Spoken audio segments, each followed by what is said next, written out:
Nakaupo ang matanda sa may gilid ng lamesa. Ako naman ay nakatayo lang sa may bukas na pinto. Nakayuko. Hindi ko magawang tumingin sa kanya ng diretsyo. Puno pa rin kasi ako ng pag-aalinlangan sa kanyang pakay. Bagamat purong kapayapaan ang nararamdaman ko mula sa kanya, hindi naman umuhupa ang bagyo sa kalooban ko. Naupo ka. Alok niya sa akin sa bakanting upuang nasa tapat niya. Huwag kang mangamba. Wala akong balak na saktan ka. Naikwento ka na sa akin ng aking apo. Doon na ako nag-angat ng tingin. Nagkasalubong ang mga mata namin. Napatras ako ng isang hakbang.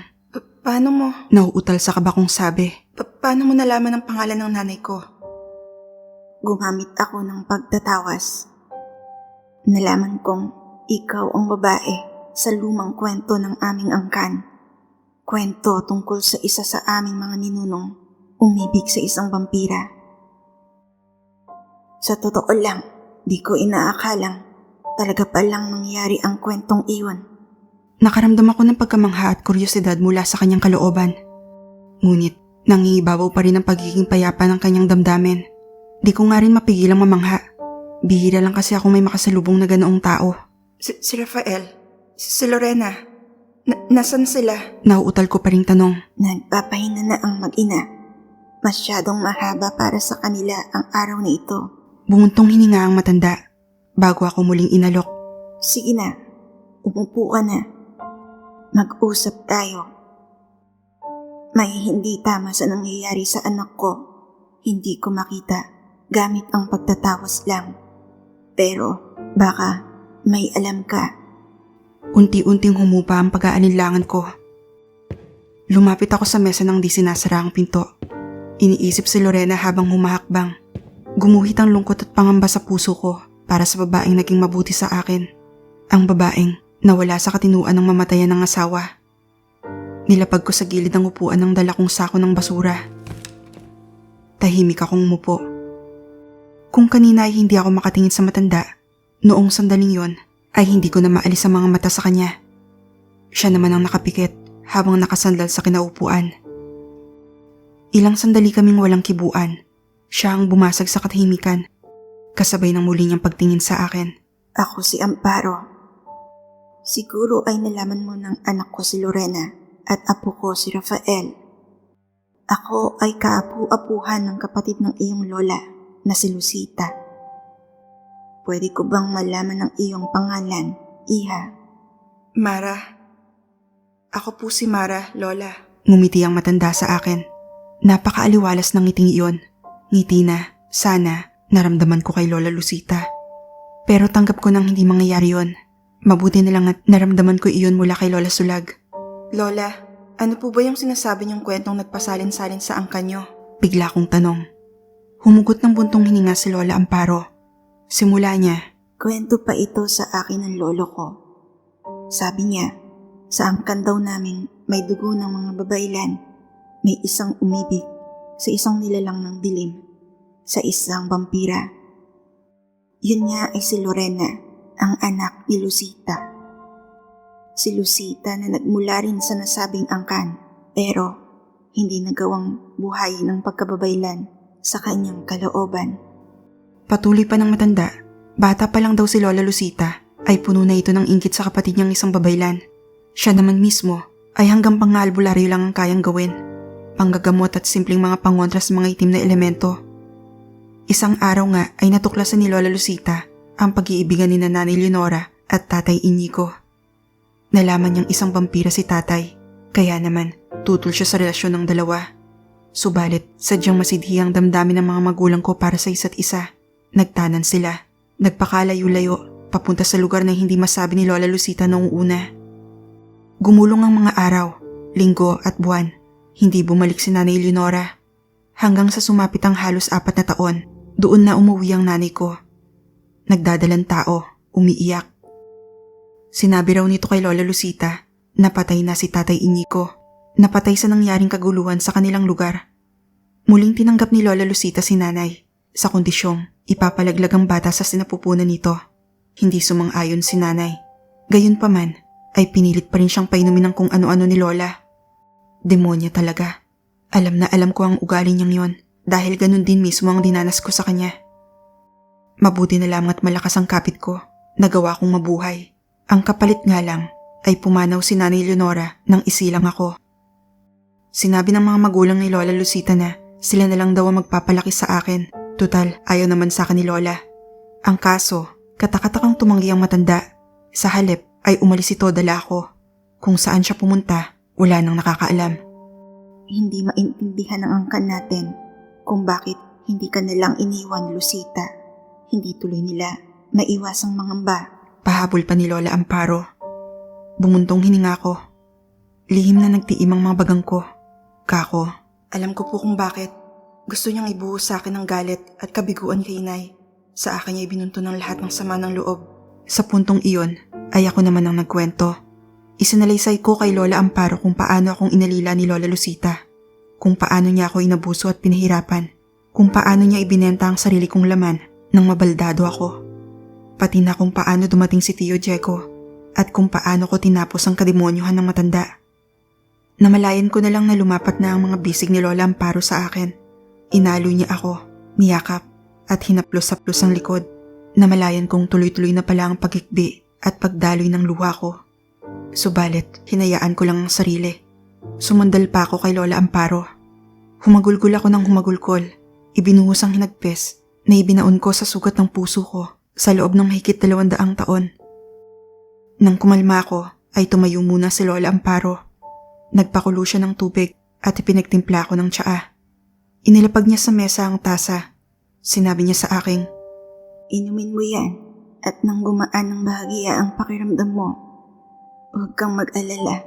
Walang nakahalong sangkap iyan na makakasama sa iyo. Tinitigan ko siya sa mata. Binaling ko ang tingin sa tasa. Nakita ko ang refleksyon ng maputla kong mukha sa berdeng tsaa. Lola, paano niyo nga po pala natumbok na ako ang anak ni Leonora? Tanong ko. Oo, sinabi niyo nang idinaan niyo sa pagtatawas. Pero hindi ba mahihirapan pa rin kayong matumbok kung sino ako kung wala kayong ideya? Tama ka, Mara. Pero unang kita ko pa lamang sa iyo ay naramdaman ko na agad ang kakaibang aura na inilalabas ng katawan mo. Magkahalo ang dilim ng isang vampira at liwanag ng isang babaylan. Pagkatapos noon, kinausap ko ang apo ko. Tinanong ko siya kung kilala ka ba niya at iyon ang ginamit ko para matukoy ang pagkatao mo. Oo nga po pala. Ano po yung sinabi niyong may mali sa nangyayari kay Lorena? Agad kong nabakasan ng pangamba ang mukha ng matanda. Pagkatapos ay humugot siya ng malalim na buntong hininga. Tugon niya, Nawala sa katinduan ng anak ko, pero hindi yun dahil sa pagkamatay ni Gabo. May nananadyang bumali sa isip niya. Yun mismo ang dahilan kung bakit ko binalot ng pangontra ang buong bahay. Natigilan ako at napamaang. Napahawak ako sa dibdib ko nang biglang kumabog ang patay ko ng puso.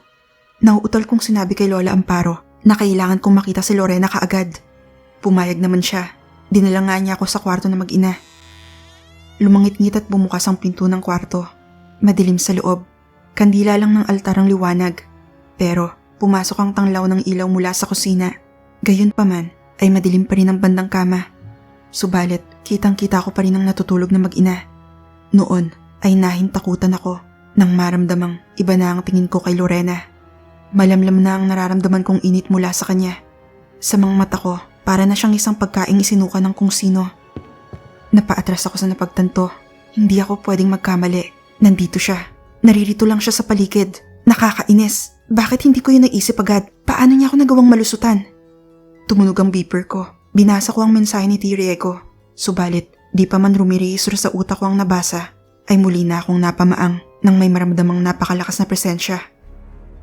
Napakabigat at napakadilim. Maging si Lola Amparo ay nanikas din sa kinatatayuan. Nagmumula iyon sa itaas. Nakiramdam pa ako. Baka naman kasi dadaan lang ng danag. Pero hindi. Talagang tinutumbok ng galaw niya ang bahay ni na Lorena. Kumalabog ang bubong. Kumalabog din ang puso ko. Napausal ng dasal si Lola Amparo.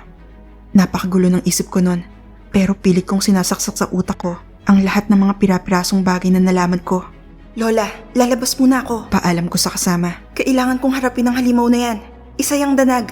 Pakay niyang higupin ang lakas na Lorena at Rafael. Mag-iingat ka, Mara. Tandaan mo, mga nilalang ng dilim ang kalaban mo. Harapin mo sila gamit ang babaylan sa kalooban mo. Narinig naming may mga yabag sa bubong. Naglalakad ang danag. Bumaba iyon sa bakuran, sa may gilid ng bahay. Wala kaming narinig na dumaing. Ibig sabihin ay walang talab sa kanya mga pangontrang naroroon. Napatingin ako sa pinto ng kusina. Hindi ko pala iyon naisara. Mukhang doon siya papunta. Naghintay ako. Ngunit naramdaman kong bigla siyang huminto. Naroroon siya sa may likod ng kusina. Tumahimik ang paligid. Naramdaman kaya niya ako? Kung ganun, anong sunod niyang gagawin? Nagtiim ang mabagang ko nang maramdamang may mga kasamang alagadang tampalasan. Hindi malapit, ngunit hindi rin sila ganun kalayo. Kinakalaban na ng mga vampira. Nagulat na lang ako nang maramdamang bumalik sa may gilid ng bahay ang danag. At sa isang iglap, biglang may nabasag sa kwarto ng mag-ina. Hindi ko na iyon tinignan. Sa halip ay dali-dali akong lumabas. Mula sa pinto ay lumundag ako papunta sa sementadong bakod. Tumakbo ako roon papunta sa gilid ng bakuran. Doon ay nakita ko ang danag na pumapasok sa basag na bintana nila Lorena. Pumailan lang ang napakalakas na hiyaw ni Rafael. Tiniis ko ang hapdi ng diniktik na bawang. Lumapit ako sa halimaw. Hinila ko ang kanyang isang binti at binalibag ko siya sa lupa. Nangingialam ka na namang vampira ka? Kailan niyo ba kami titigilan, ha? Singal niya sa akin. Buliw ko naman pabalik. Kayo ang tumigil! Layuan mo ang mag-inang yan! Gumuhit ang matinding galit sa mukha ng hubot-hubad na halimaw. Bago ko pa man mamalayan, ay bumalanda na ako sa lupa. Napakahapdi ng mga pangontrang naroroon. Nagtaka ako kung paano yun nagagawang tiisin ng kalaban ko. Nang makita ko ang paparating niyang sipa, ay pinilit ko ang sariling gumulong sa mahapding lupa. Pagkatapos, ay agad akong bumangon at lumundag sa ibabaw ng pader. Lumingon ako sa bintana. Nakita kong nakadungaw si Rafael at Lola Amparo. Sinugod akong muli ng danag. Muli akong lumundag palabas ng bakod. Tatakbo pa sana ako palayo upang siguraduhin walang ordinaryong taong madadamay. Subalit, muli na niya akong nasuntok sa may batok. Sadyang nakakapiko ng bilis at lakas ang isang Panginoong aswang. Ano na? Nagtatanda ka na ba? Ha? Napalingon ako sa kanya. Napabagsak mo na ako dati. Hindi na yan mangyayari ulit. At sisiguraduhin kong hindi ka na makakapangialam sa susunod. Mamamatay ka na! Kumunot ang noo ko. Pinakiramdaman ko ang kumukulong galit sa kalooban ko. Pinag-ibayo ko yon. Umangil ako. Tinitigan ko siya ng malalim at umatungal ako. Wala na akong pakialam kahit may mga makarinig. Hinayaan kong kumawala ang galit ko. Bumugso iyon palabas sa akin at dumapo sa animoy suntok sa mukha ng danag. Gumuhit ang kilabot sa mukha ng kalaban ko. Pansin ko ring bahagyang nanginig ang kanyang kalamnan. Subalit, nanatili siyang nakatayo. Ilang segundo lang ay napansin kong kumunot ang kanyang noo at nagtangis ang kanyang mga pangil. May kakayahan kang paglaruan ng damdamin ng iba. Nanginginig niyang pahayag. Subalit, isa akong Panginoon! Hindi basta tatalab sa akin yan! Nanlaki ang mga mata ko nang makitang sumusugod na naman siya sa akin. Inilagan ko ang isa niyang kalmot. Subalit, nasuntok naman niya ako sa pisngi gamit ang kabilang kamao. Tumilapon ako at nauntog sa pader. Naiinis dahil hindi gumagana ng maayos sa kanya ang kapangyarihan ng itim na bato ni Lola Sulag. Nagtatanda ka na ba? Muli niyang wika habang nakatayo ng matuwid. Napalingon ako sa kanya. Ramdam ko nang kumakalat na naman ang lason mula sa kalmot niya sa tagiliran ko. Nanghihina ako at dumidilim na ang paningin ko. Doon ko na kinuha sa bulsa ko ang botelya. Ang botelya ng pangontra sa lason na bigay ng albularyang vampira. Agad ko iyong ininom. Pinabagsak mo na ako dati. Hindi na yan mauulit. Dagdag pa niya. Hindi ko na hayaang makapanggulo ka pa sa amin. Dinig ko ang tunog ng labanan sa iba't ibang dako ng lugar. Nagtiim ang mabagang po ng mapagtantong kinakalaban ni Tio Riego ang mga manduruko. Napalingon ako ulit sa bahay ni Lorena. Hindi ko na makita ang kanilang bintana dahil sa nakaharang na bakod. Subalit, ramdam ko roon ang presensya ng maglola. Payapa, mainit na hindi nakakapaso. Unti-unti nang tumatalab ang pangontrang ininom ko. Pinakiramdaman ko ang init na presensya ni Rafael at Lola Amparo kahit pa ang malamlam ng init na Lorena. Ngayon, bago kita tapusin, gusto kong malaman, sino ka ba talaga? Ano ang meron sa iyong vampira ka? Tanong sa akin ng danag. Nanatili akong tahimik habang pinapakiramdaman ng init sa kalooban ko. Ayos lang kung ayaw mong sumagot. Pareho lang din naman ang kahaantungan mo. Mamatay ka na! Bumuelo ang halimaw. Susugod na ulit siya sa akin. Ikiniyom ko ang mga palad at bumulong sa hangin. Ako si Mara, anak ni Inigo, isang vampira. Anak ni Leonora, isang babaylan.